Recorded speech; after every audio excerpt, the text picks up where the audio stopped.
فضيلة الشيخ، هذا الأخ سفيان يقول: هل الإيمان يزيد وينقص؟ وكيف يتسنى للإنسان أن يجدد إيمانه إذا أحس بضعف في ذلك؟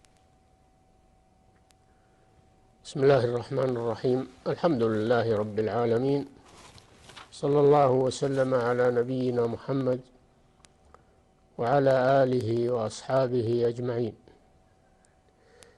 أما بعد، فقد سأل جبريل عليه السلام رسول الله صلى الله عليه وسلم بحضرة أصحابه وهم لا يعرفونه، سأله عن جملة مسائل، منها أنه سأله فقال: أخبرني عن الإيمان.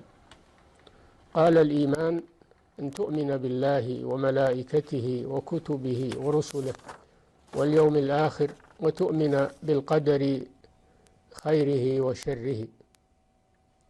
وهذه تسمى أركان الإيمان.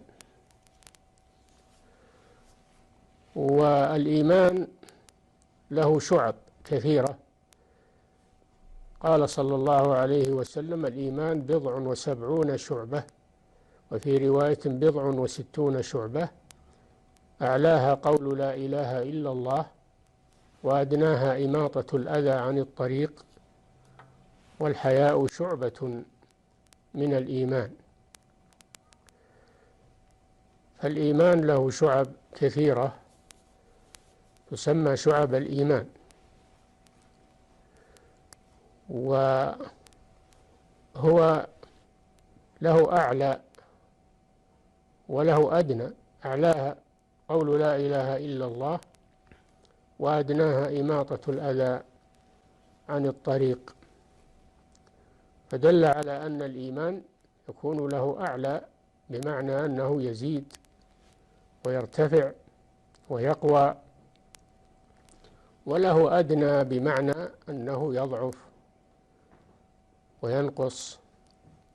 ومن ثم قال العلماء في تعريف الإيمان: الإيمان قول باللسان، واعتقاد بالقلب، وعمل بالجوارح، يزيد بالطاعة وينقص بالمعصية.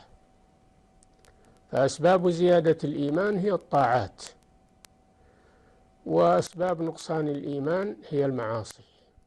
فمن يريد أن يزيد إيمانه